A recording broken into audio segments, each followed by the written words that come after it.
আজকে আমরা প্রান্তিকের ক্লাস 10-এর পরিবেশের জন্য ভাবনা এই প্রথম চ্যাপ্টারের অনুশীলনী প্রশ্নগুলো আলোচনা করব।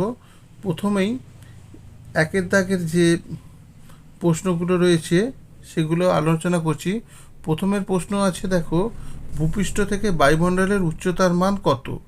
1000 কিলোমিটার, 1000 মিটার, 1000 ফুট, 750 মিটার। তোমার উত্তরটা হবে 1000 কিলোমিটার। ভূপৃষ্ঠ থেকে বায়ুমণ্ডলের উচ্চতার মান 1000 কিলোমিটার। এরপর দেখো 2 নম্বরের প্রশ্নটা, দেখো, বায়ুমণ্ডলের কোন স্তরটির ঘনত্ব সবথেকে বেশি? বায়ুমণ্ডলের যে স্তরটির ঘনত্ব সবথেকে বেশি সেটা হচ্ছে ট্রোপোস্ফিয়ার। আমি শুধু উত্তরগুলো বলে যাচ্ছি। এটা দুইয়ের বিয়েরটা ট্রোপোস্ফিয়ার। 3-এর দাগের প্রশ্নটা দেখো, 3-এর দাগে তোমার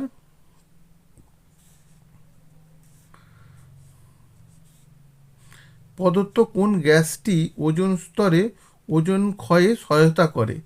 এ carbon dioxide, B air, C CFC, D helium. এর উত্তরটা হবে, যে গ্যাসটি ওজোন স্তরে ওজোন ক্ষয়ে সহায়তা করে সেটি হচ্ছে সিএফসি। সেটি হচ্ছে তোমার সিএফসি। এর পরের প্রশ্নটা দেখো, 4 নম্বর, প্রদত্ত গ্যাসগুলির মধ্যে কোনটি ওজোন স্তরে ওজোন ক্ষয়ে সহায়তা করে না? এর আছে A NO, B NO2, C CFC, D carbon dioxide. তোমার উত্তরটা হবে, মানে প্রদত্ত গ্যাসগুলির মধ্যে যেটি ওজোন স্তরে ওজোন ক্ষয়ে সহায়তা করে না সেটি হলো কার্বন ডাইঅক্সাইড। ঠিক আছে, একটা হচ্ছে ওজোন ক্ষয়ে সহায়তা করে সেটা হচ্ছে সিএফসি, আর কে সহায়তা করে না ওজোন স্তরের সহায়তা করে না সেটা হচ্ছে কার্বন ডাইঅক্সাইড। এই প্রশ্নটা খুব ইম্পর্টেন্ট। এবার দেখো 5-এরটা, প্রদত্ত কোন গ্যাসটি ভূপৃষ্ঠ থেকে বিকিরিত দীর্ঘ তরঙ্গ দৈর্ঘ্য বিশিষ্ট অবলোহিত রশ্মি শোষণ করে? A nitrogen, B oxygen, C methane, D helium. তোমার উত্তরটা হবে, দেখো, প্রদত্ত যে গ্যাসটিতে ভূপৃষ্ঠ থেকে বিকিরণ দীর্ঘ তরঙ্গ বিশিষ্ট অবলোহিত রশ্মি শোষণ করে সেটি হলো মিথেন।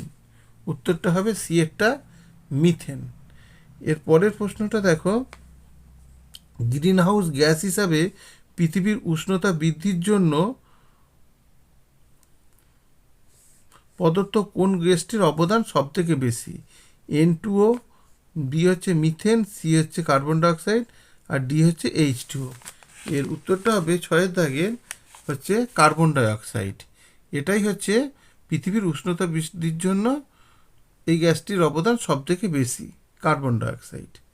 এরপরে 7-এরটা দেখো, প্রদত্ত কোনটি গ্রিনহাউস গ্যাস নয়? এখানে দেওয়া আছে মিথেন, জলীয় বাষ্প, কার্বন ডাইঅক্সাইড আর অক্সিজেন। তোমার উত্তরটা হবে অক্সিজেন। অক্সিজেন কখনোই গ্রিনহাউস গ্যাস নয়। এরপর দেখো, বায়োফুয়েলের 8-এর দাগেরটা দেখো, বায়োফুয়েলের একটি উদাহরণ হলো কয়লা, পেট্রোল, ডিজেল, গোবর গ্যাস। তোমার বায়োফুয়েলের একটি উদাহরণ হবে, বায়োফুয়েলের একটি মূল উপাদানটি হলো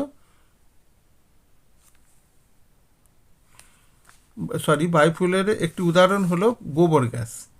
ঠিক আছে, বায়োফুয়েলের একটি উদাহরণ হলো গোবর গ্যাস। আর এর আগে দেখো 7-এরটা দেখো,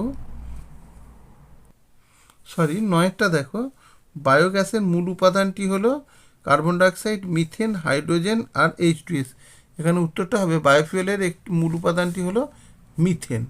বায়োফুয়েলের মূল উপাদান হলো মিথেন। এটাও খুব ইম্পর্টেন্ট। 10-এরটা দেখো, একটি সৌরকোষে উৎপন্ন বিভব পার্থক্যের মান কত? 0.5 ভোল্ট, 0 ভোল্ট, 220 ভোল্ট আর 110 ভোল্ট। উত্তরটা হবে, দেখো, 0.5 ভোল্ট। একটি সৌরকোষে উৎপন্ন বিভব পার্থক্যের মান হচ্ছে 0.5 ভোল্ট। এরপর তোমরা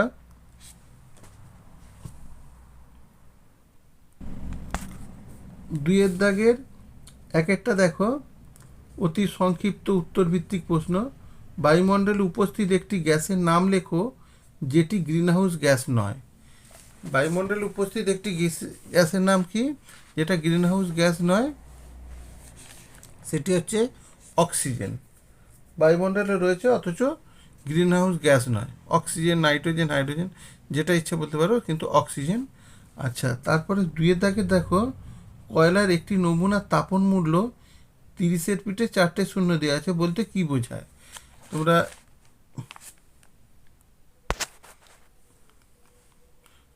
কয়লার একটি নমুনায় তাপন মূল্য 30-এর পিঠে 4টে শূন্য বলতে বোঝায় যে 1 কেজি কয়লার সম্পূর্ণ দহনে 30-এর পিঠে 4টে শূন্য, এটা জুল তাপশক্তি উৎপন্ন হয়। এবার বলেছে 3 নম্বরের প্রশ্নটা দেখো, স্থিতিশীল বৃদ্ধি ও উন্নয়নের জন্য বায়ুশক্তি ব্যবহার করা যায় কেন? তাহলে দেখো প্রশ্নের উত্তরটা দেখো, স্থিতিশীল বৃদ্ধি ও উন্নয়নের জন্য বায়ুশক্তি ব্যবহার করা হয় কারণ বায়ুশক্তি কখনোই ফুরিয়ে যায় না, এটি একটি রিনিউয়েবল এনার্জি। ঠিক আছে, এটা একটা রিনিউয়েবল এনার্জি। এর পরের প্রশ্ন দেখো, জীবাশ্ম জ্বালানির বিকল্পে একটি জ্বালানি উল্লেখ করো। জীবাশ্ম জ্বালানির বিকল্পে একটা জ্বালানি হলো তোমার সৌরশক্তি। সৌরশক্তি হলো জীবাশ্ম জ্বালানির একটা বিকল্প জ্বালানি।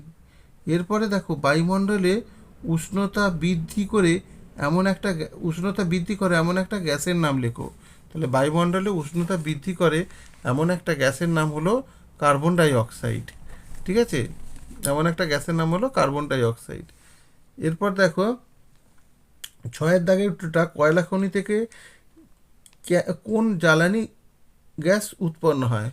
কয়লা খনি থেকে কোল বেড মিথেন জ্বালানি গ্যাস উৎপন্ন হয়। উত্তরটা হবে মিথেন গ্যাস উৎপন্ন হয়, কোল বেড মিথেন। বায়ুতে উপস্থিত একটি গ্যাসের নাম করো যার পরিমাণ বৃদ্ধিতে বিশ্ব উষ্ণায়ন ঘটে। দেখো 7-এর প্রশ্নটা দেখো, বায়ুতে উপস্থিত একটি গ্যাসের নাম হলো কার্বন ডাইঅক্সাইড, যার পরিমাণ বৃদ্ধিতে বিশ্ব উষ্ণায়ন ঘটে। এরপরে দেখো 8-এরটা, শক্তির একটি উৎসের নাম করো যেটি স্থিতিশীল উন্নয়নের জন্য ব্যবহার করা হয়। শক্তির একটি উৎসের নাম হলো সৌরশক্তি, যেটি স্থিতিশীল উন্নয়নের জন্য ব্যবহার করা হয়। এবার হচ্ছে 9-এর দাগেরটা হচ্ছে জ্বালানির তাপন মূল্যের একক লেখো। দেখো 9-এর দাগের জ্বালানির তাপন মূল্যের একক হচ্ছে সিজিএস পদ্ধতিতে ক্যালোরি পার গ্রাম। সিজিএস পদ্ধতিতে ক্যালোরি পার গ্রাম, আর এসআই পদ্ধতিতে একক হলো joule per KG. Joule per KG. এরপর 10-এর দাগেরটা দেখো, স্ট্র্যাটোস্ফিয়ারের উচ্চতা বৃদ্ধির সঙ্গে সঙ্গে উষ্ণতা বাড়ে না কমে? ঠিক আছে, স্ট্র্যাটোস্ফিয়ারের উচ্চতা বৃদ্ধির সঙ্গে সঙ্গে উষ্ণতা বাড়ে। যত উচ্চতা বৃদ্ধি হবে তত উষ্ণতা বেড়ে যায়।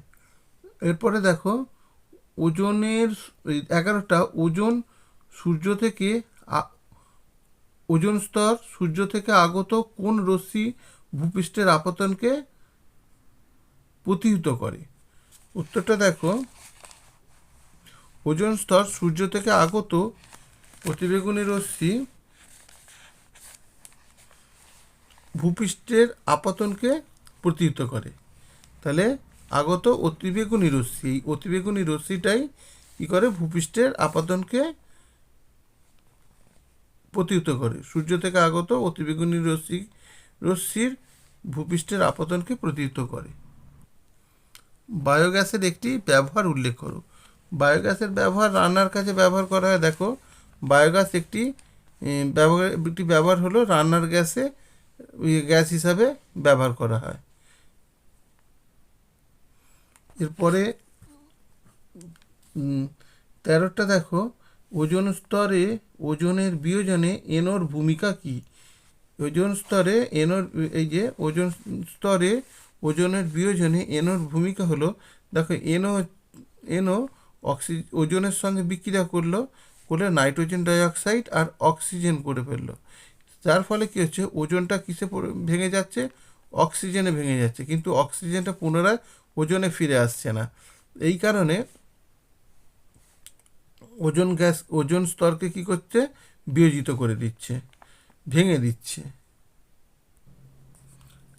14 দাগের প্রশ্নটা দেখো, কাঠ কয়লা, পেট্রোল ও ইথানলের মধ্যে কোনটি জীবাশ্ম জ্বালানি নয়? কাঠ কয়লা জীবাশ্ম জ্বালানি, পেট্রোল জীবাশ্ম জ্বালানি, ইথানল হলো জীবাশ্ম জ্বালানি নয়। তাহলে প্রশ্নের উত্তরটা হবে ইথানল জীবাশ্ম জ্বালানি নয়। এরপর 15 দাগে দেখো, ভূপৃষ্ঠের উষ্ণতা বৃদ্ধির একটি ক্ষতিকারক প্রভাব উল্লেখ করো। ভূপৃষ্ঠের উষ্ণতা বৃদ্ধির একটি ক্ষতিকারক প্রভাব হলো, দেখো ভূপৃষ্ঠের উষ্ণতা বৃদ্ধির ফলে কি হবে না, মেরু প্রদেশের বরফ গলে যাবে, মেরু প্রদেশের বরফগুলো সব গলে যাবে। এরপরে দেখো, ইউভি রশ্মির প্রভাবে ক্লোরোফ্লুরোকার্বন থেকে নির্গত কোন পরমাণুটি ওজোন গ্যাসকে অক্সিজেনে বিয়োজিত করে দেয়? উত্তরটা দেখো, ইউভি রশ্মির প্রভাবে উত্তরটি হবে, এটি হচ্ছে সক্রিয় ক্লোরিন পরমাণু, সক্রিয় সিএল পরমাণু। এরপর 17টা দেখো, শূন্যস্থান পূরণ। ওজোন স্তর সূর্য থেকে আগত ড্যাশ রশ্মির ভূপৃষ্ঠের আপতনকে প্রতিহত করে। এটা হচ্ছে অতিবেগুনি রশ্মিকে প্রতিহত করে। সূর্য থেকে আগত অতিবেগুনি রশ্মি ভূপৃষ্ঠে আপতনকে প্রতিহত করে। এরপরের প্রশ্নটা হচ্ছে, ট্রপোস্ফিয়ারের উচ্চতা বাড়ার সঙ্গে সঙ্গে উষ্ণতা কি হয়? না, ট্রপোস্ফিয়ারের উচ্চতা বাড়ার সঙ্গে সঙ্গে উষ্ণতা কমে যায়। ঠিক আছে। 3 দাগের সংক্ষিপ্ত প্রশ্নগুলোর উত্তর দেখো, তিনের দাগের এক একটা 2-3টি বাক্যে উত্তর দাও। ভবিষ্যতে পরিবেশের উপর বিশ্ব উষ্ণায়নের 2টি সম্ভাব্য প্রভাব উল্লেখ করো। দেখো, ভবিষ্যতে পরিবেশের উপর বিশ্ব উষ্ণায়নের 2টি সম্ভাব্য প্রভাব হলো, 1 নম্বর দেখো বলছে 2050 সালে পৃথিবীর উষ্ণতা 2 থেকে 3 ডিগ্রি বেড়ে যাবে।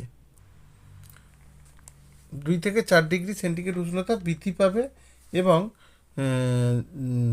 সমুদ্রের জলে কার্বন ডাইঅক্সাইড শোষণের ক্ষমতাও কমে যাবে। তার ফলে দেখো, 1 নম্বর 2 থেকে 4 ডিগ্রি সেন্টিগ্রেড যদি উষ্ণতা বেড়ে যায়, তখন কি হবে? তখন সমুদ্রের যত বরফ গলে গলে বন্যার ঘটাবে, যার ফলে পুরো বন্যা হয়ে যাবে, ডুবে যাবে, সমস্ত বড় বড় শহর সব ডুবে যাবে। আর 2 নম্বর কি, সমুদ্রের জলের কার্বন ডাইঅক্সাইডের শোষণ ক্ষমতা কমে যাবে।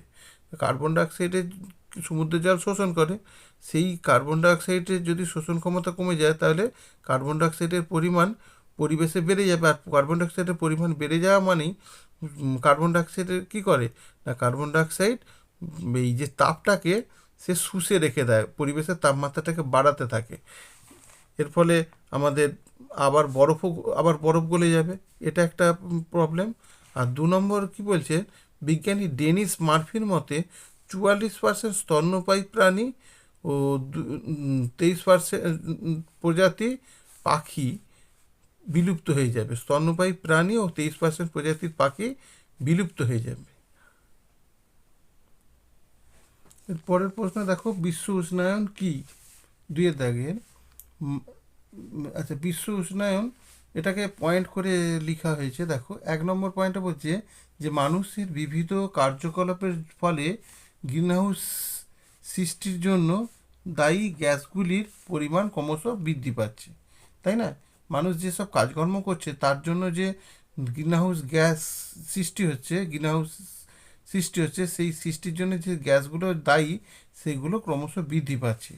আর কি 2 নম্বরে কি বলছে, এই গ্রিনহাউস সৃষ্টিকারী গ্যাসগুলো বৃদ্ধি পাওয়ার কারণে পৃথিবীর গড় উষ্ণতা ক্রমশ কী হচ্ছে, বৃদ্ধি পাচ্ছে। গ্রিনহাউস গ্যাস বেড়ে যাওয়া মানে গ্রিনহাউস গ্যাসগুলো কী করে, গ্রিনহাউস গ্যাসগুলো পৃথিবীতে যে তাপমাত্রাটা, উষ্ণতাটা এগুলো বাড়িয়ে দেয়, মানে এগুলোকে ধরে রেখে দেয়। ধরে রাখার জন্য গ্যাসগুলো পৃথিবীর গড় তাপমাত্রাকে বাড়িয়ে দেয়। এই জন্য উষ্ণতা ক্রমশ বৃদ্ধি পাচ্ছে। কীরকম বৃদ্ধি পাচ্ছে না, পৃথিবীর উষ্ণতা প্রতি বছরই প্রায় 0.05 ডিগ্রি সেন্টিগ্রেড করে বৃদ্ধি পাচ্ছে। এই সমস্ত কারণে জন্যই পৃথিবী জুড়ে গ্রিনহাউস গ্যাসের প্রভাব বাড়ছে, যার জন্য বিশ্ব উষ্ণায়ন দেখা দিচ্ছে, যেটাকে আমরা গ্লোবাল ওয়ার্মিং বলে থাকি। এরপর বলছে বায়ুমণ্ডলের কোন স্তরের চাপ সর্বোচ্চ হয়, কারণ সহ উল্লেখ করো। 3-এর দাগের প্রশ্নটা, 3-3। তাহলে দেখো, বায়ুমণ্ডলের ট্রোপোস্ফিয়ার স্তরের চাপ সর্বোচ্চ হয়। কারণটা কি না, বায়ুমণ্ডলের এই স্তরে 75% গ্যাসীয় পদার্থ, ধূলিকণা, জলীয় বাষ্প ও মেঘ নিয়ে গঠিত হয়। এই কারণে ট্রোপোস্ফিয়ার স্তরে চাপ সর্বোচ্চ হয়। এরপর বলছে কি, স্থিতিশীল উন্নয়নের ধারণাটি কি। 4-এর দাগের প্রশ্নটা দেখো, যে উন্নয়নমূলক কর্মসূচি গ্রহণের মাধ্যমে প্রাকৃতিক সম্পদের পরিমিত ও যথাযথ ব্যবহার এবং পরিবেশ বান্ধব প্রযুক্তি বা কৌশল অবলম্বনের দ্বারা বর্তমান জীবনযাত্রার মানোন্নয়ন এবং ভবিষ্যৎ প্রজন্মের জন্য সম্পদকে সংরক্ষিত করে মানবজাতির সার্বিক উন্নয়নকে স্থিতিশীল উন্নয়ন বলা হচ্ছে। এর পরের প্রশ্ন দেখো, 5-এরটা, মিথেন হাইড্রেট কি।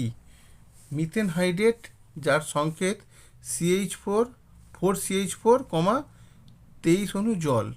এটা সাদা বরফের মতন দেখতে, এটা লিখবে সাদা বরফের মতন দেখতে। আর 2 নম্বর কি, মিথেন হাইড্রেটকে আগুনে বরফও বলা হয় বা ফায়ার আইস বলা হয়, কারণ এর মিথেন হাইড্রেটের উচ্চ তাপনমূল্য। মিথেন হাইড্রেট হচ্ছে উচ্চ তাপনমূল্যযুক্ত একটা জ্বালানি।